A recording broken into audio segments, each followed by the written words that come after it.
Okay, so welcome everyone. This is the additional video for the additional classes intended for calculus. So the content will be about the mean value theorem. So this is right after the maximum minimum value that we have talked in class before.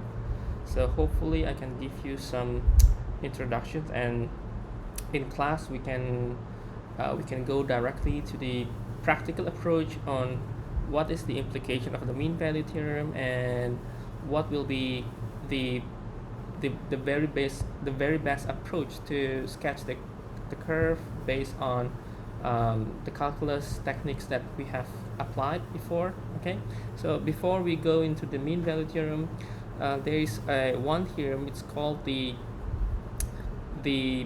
Rolle's theorem. Okay. So the Rolle's theorem, it says that let f be a function that satisfies these three hypotheses. So first is the function is continuous assumptions on the closed interval, and then between the open interval of ab, the function is differentiable. And if we can have the value of f of a that is equal to f of b, if this three statements they are satisfied, and we can have a conclusion that there is a number c in between this interval, that when we try to derive and evaluate the number, it will equal to 0. So let's see what is the visualization of what with that number c.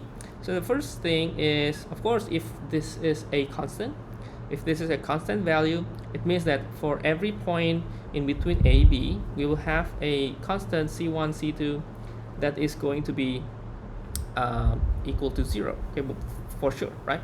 And I think this is a good example. If we have f of a, f of b, if you could see what we have here, if we have here point, we know that it will be equal. Then in between this a, b, there will be a point c here. That is when we evaluate the slope, it will be equal to 0, or the first derivative is equal to 0, right? And then this is also similar case, but we can have more than one c. So for example, this is f of a, this is f of b, and we have c1 and c2 as our c. So in between a, b, that is the slope is 0. Let me just write here that this is means that slope is 0. There's also the same slope is 0, and this is also similar approach. So we have same value here, and in between we have a slope 0, and that is how we locate our number c. So this is we call the Rolle's theorem. So I would like just to mention some logical explanations of what is this and why it is happening. So we can have, first is, let me write case 1 here. So this has happened when the f of x is a constant. So this is a constant. So we will have a constant value, which means for sure that the derivative will be 0 for every number in between a, b, right? So let me write here. So the number c can be taken anywhere between interval ab. And then we have case 2. This is when the f of x is greater than f of a for some x in the interval. Okay. This is probably the better explanation for that. So the f of x is higher than, so this is f of a, right? And that the f of x is all the number nearby the f of a, right? So here we can say by the extreme value theorem that we have already done, by the extreme value theorem, we can say that f has max value somewhere in the interval AB, right? And since f of A is equal f of B, so it must attain or achieve the max value at a number C in between interval AB. Okay. So then, as a conclusion, f has local max at C,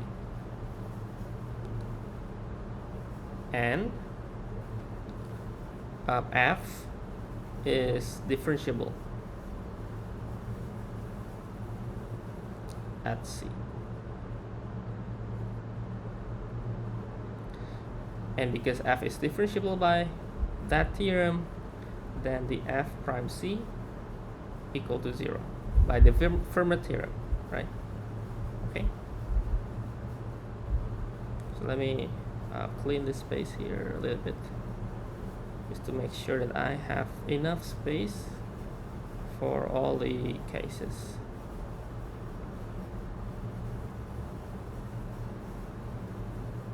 Right. Okay, case 3 is when the f of x is less. Okay? It could be this d, or the c is also, it can be less or it could be more. Okay, it depends on which value you are applied to. For example, here between this here, it's higher than f of a, but here higher than f of b or lower than f of a. So it could be works with this or this or that, depends on which cases we are applied to. So now it's the f of x is less than f of a. So for some x in the interval AB. Okay, and again with the similar, I will write the case 3 because it's basically similar to case 2 in some words, so I will just write that. So f has now minimum value, so f has minimum value in this interval AB, and then since this is also similar, I think I just write this one more time. Same is actually, it must attain the minimum value at a number C in between interval AB.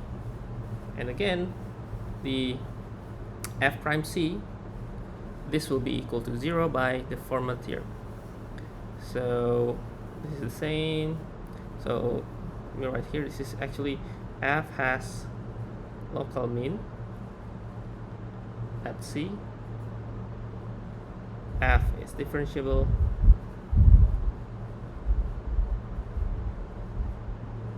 so that f prime C is equal to 0. So this is just a explanation on how we could see that in between a, b, as long as we know that f of a is equal to f of b, the function is continuous, differentiable, we will have the f prime C in between, the C is in between a, b, that is equal to 0, so the slope will be 0, okay, in between this interval a, b, right? Okay.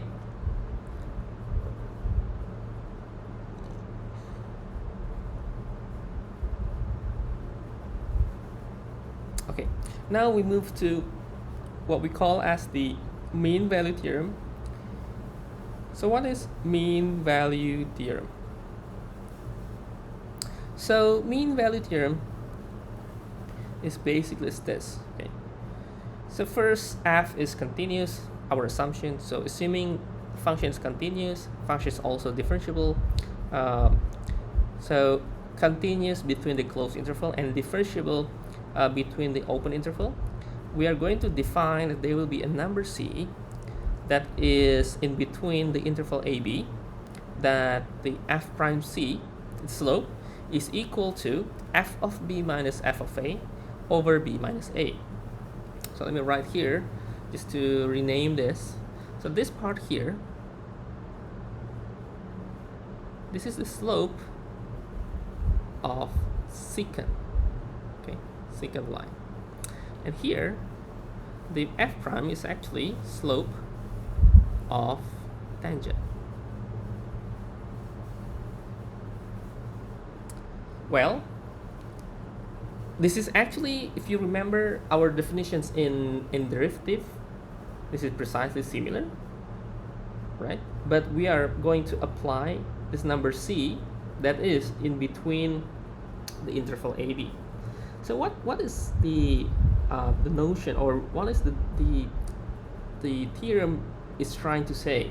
So basically, if we are having this random curve like this from this point a b, so you have this curve, the black line here, the black lining, and then in between the black lining, if you take the straight line between AB, this blue line here, I will emphasize that one, that is what we call the secant line. Okay, so this is the secant line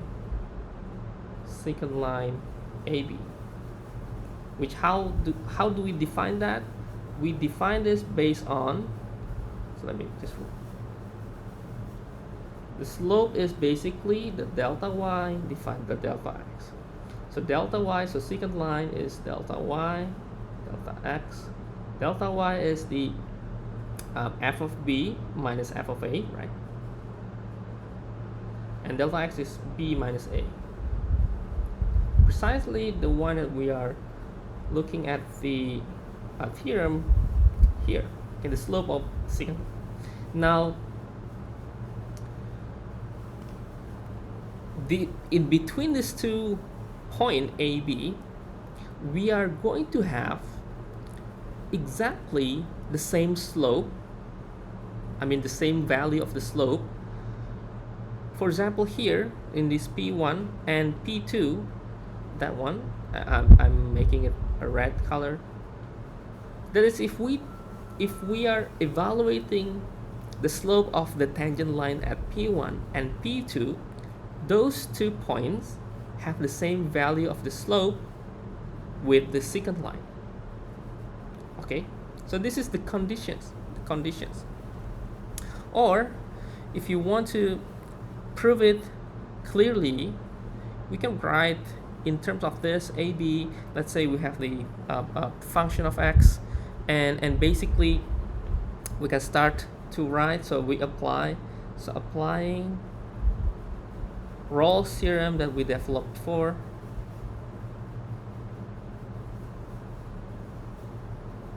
to a new, let's say, function h, that one, the right one,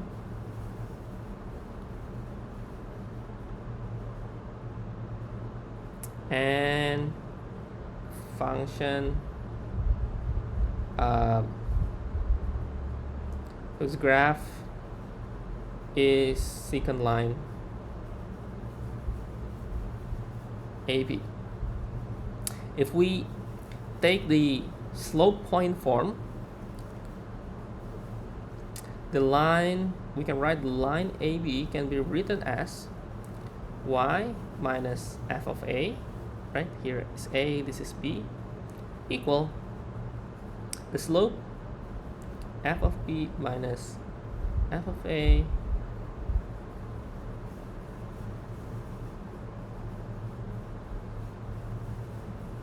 this is b minus a and then x minus a. So this is the same triangle like that. This is actually f of a minus f of b because it's the a is higher. But let me just write f of b minus f of a. So then we can write the y is equal f of a plus f of b minus f of a over b minus a. This is x minus a. And then if we are looking at the figure, the h is actually the f of x minus f of a, right? So f of x is here, the green one, the whole from the red plus the green, that is f. So f minus f of a, that will be the h. So it means that if let me just erase that. If we move the point, let's say here, let's say this is h, then this will be the new line, the green line here. So h, it can be anywhere. It's just I just want to make sure that because this is a function, so it can be here and it can be there, okay? But in general, the f of x is based on this black line here, right? Okay, so h is basically f of x minus the green point, which is we can define by that slope. Okay. So we can write here that h of x is basically f of x minus f of a minus everything here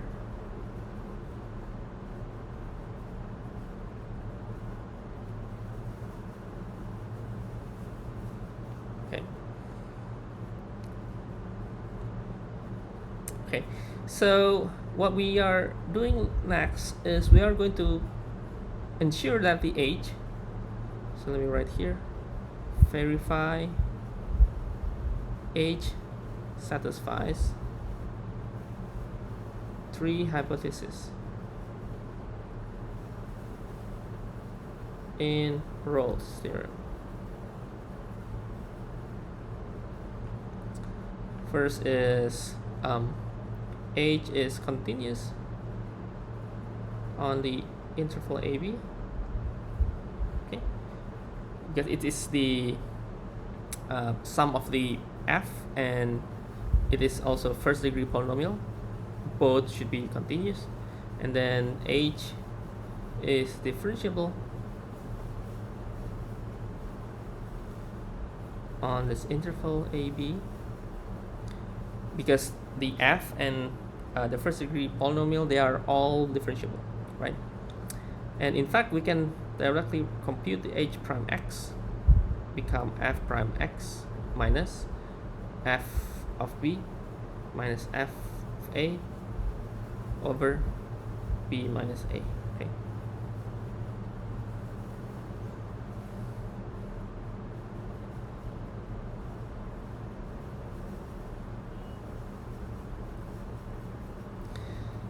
Because the f of a is constant and fb minus f of a over b minus a, this is a constant, right? So here is, because we already have the value, if we have f of a, so this is a constant, this is a constant. So what we did is basically we derived this x, so this is constant, so every constant, it's gone. So we have here h prime, and then we can write that h a is f of a minus f of a minus fb minus f a, okay, which is equal to 0, and h of b similarly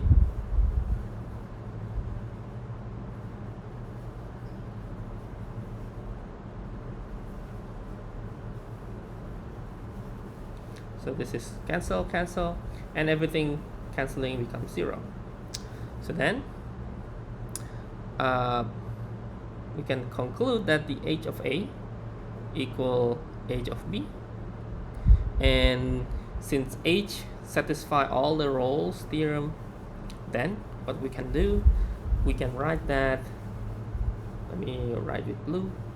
So since 0 equal to h prime c equal to f prime c minus f of b minus f of a over b minus a, so therefore f prime c should be equal to f of b minus f of a over b minus a.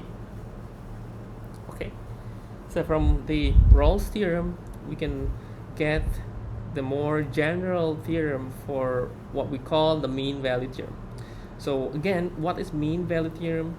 Is actually you have a number c in between interval a, b, which is the slope of the tangent line of that c is equal to the slope of the second line of the interval AB. Okay, so you can imagine that this is, again, we are implying to the second line is AB. It must be having the same slope with any number in between the interval AB. Okay? It can be one number c or two number c or more than two, depends on the functions. Like for example, we can have like a many functions, like possibility, like maybe we can have like that, as long as we can suppose that we can find, let's say this is the line, which means that maybe here is our line that is having the same slope, the same value of slope with the second line. That is how mean value theorem works. Okay, and what is the implications or of the mean value theorem? So the implication is the let me check here. Implications, let me write here. Okay, so this is the mean value theorem in another written form. Okay, so if we write in terms of f of b, this means that f of b is actually f of a plus f prime c b minus a, right? So if we play with some numbers, for example, here is we can say that the number c is in between a, b. Let's say we have that number, and we know that the a is less than b. Okay, so we could argue and we could ensure that the b minus a should be a positive number. So this part, this b minus a part, is always positive, right? So let me write always positive.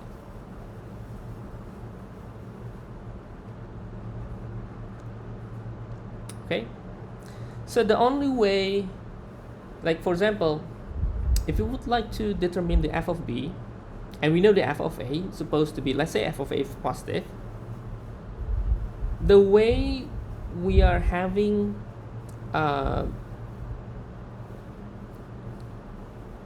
any differences, like some cases, what will happen, right?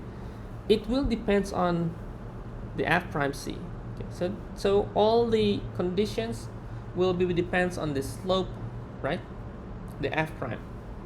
So we are depending on this. So the sign value will depend on this f prime c. So first, if the f prime c is positive, so if this positive, then f of b,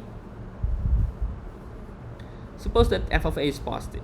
So if the f prime c is positive, b minus is always positive, so all the number here, they are all positive, right? So they are all positive. So it must be true that this is going to be okay.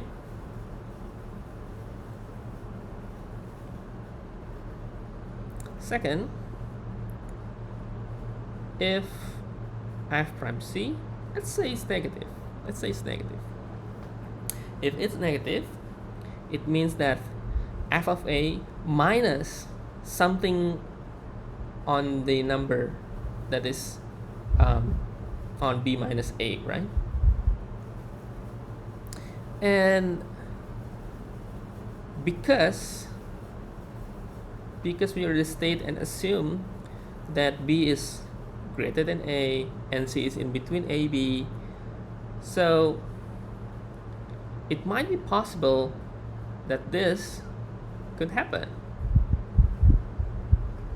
Okay.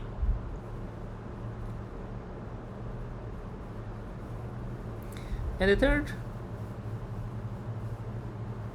if f prime c is equal to 0, which means f of b will be equal to f of a. Okay, and this means that this f, the function, is increasing for the first one, the first case. The second case is decreasing. And what will happen in the third case? Nothing happens, or we can say it is stationary. Or slope is 0. No increase, no decrease, right? Or we could say that if we make that maximum value conditions, then that perhaps this is f prime, this is positive, right? So let me add the plus, and after some time, this will be 0 at this precisely that positions. That is a stationary point, and then as it goes down, decreasing. F prime is less than 0, and usually we call this the first derivative test. So if we know what's happened with the functions and how to analyze using the first derivative, we could know how the function is increasing or decreasing. Okay, so I think that's all. Some additional informations for your additional content in a class. So yeah, aside from this, some implications for the mean value theorem is it's actually to prove some expressions. We can also using the functions. For example, we want some identity from trigonometric, or we want some functions and value to be true or not. We can prove that using the mean value theorem, but I don't think we are going to cover all of that. So I hope, based on what we have here regarding the mean value theorem, the implication is that we will have the functions will be increasing, decreasing, and stationary, or the slope is 0. Okay, and yeah, and by the way, the theorem is just that, stated that in between the interval AB we will have a number C, in which the slope between this tangent line in between AB and the secant line AB, we will have the same value of slope. Okay, that is the mean value theorem. Okay, I think that's all for today.